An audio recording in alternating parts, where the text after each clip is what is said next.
With inflation hitting your pocketbook and financial policy changes being considered in Washington, you might be concerned about how all that's going to impact your retirement savings. So to help you better understand those impacts of the two factors, we got in studio financial advisor Jonathan McCoy. Jonathan, you're here every Thursday. We always appreciate it, and I always learn something new, I feel like, so I'm always glad when you're here. I hear a lot of talk about inflation. We hear it on the news all the time. So what does that mean in terms in the world of investing and maybe our portfolios? Yeah, so it's interesting. In historical periods when we've dealt with high inflation and relatively high interest rates, that normally doesn't mean great things for stocks. So kind of that traditional buy and hold investing strategy of just wait till it comes back, it'll eventually come back, especially for retirees and pre-retirees. The question is, well, how much time do we have to sit around and wait, right?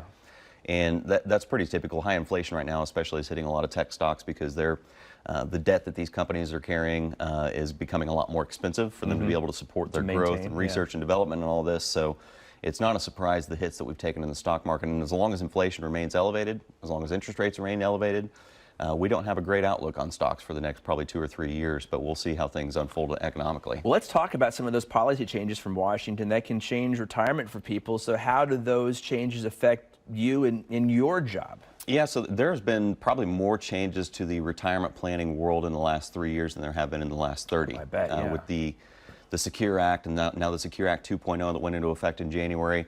The biggest issues right now are we're dealing with, I call them the retirement guinea pigs, the first generation that is retiring with an entire career cycle with access to these non-taxed or yet to be taxed retirement accounts. IRAs, 401ks, and things didn't exist the generation before the folks that are retiring now. So the changes around required minimum distribution age, potential hikes in tax rates coming up, this is all part of the planning process that we do for our clients, and that's why we have our tax management team with Market Tax Services in-house, so that we're not having to send people down the street to talk to CPA Bill to come up with a strategy. It's ultimately, we've got to be able to make plans in the moment, especially as these rules are changing pretty rapidly. Yeah, you definitely don't want to talk to me about any kind of accounting issues, so I pay people for that. It's a lot to keep up with. It's a lot to keep up with. I can't imagine, I mean, I know you guys are pros to the whole thing, but to try to, it's like drinking out of a fire hydrant, it seems like sometimes, you know?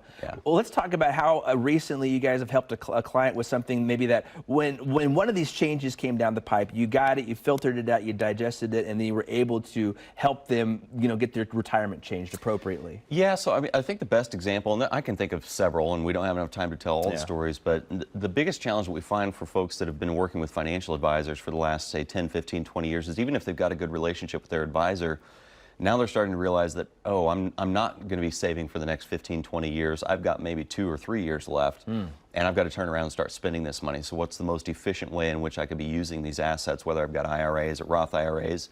And then what are the tax hits going to be? How much is the IRS going to have to say about what money I actually keep? That's such a common issue that we have with folks that are working with financial advisors that don't have access to a tax team. When you ask a typical financial advisor, what do I do with the taxes? How much is this going to cost me? A lot of times the answer is, well, we don't practice tax advice. Go talk to your tax professional.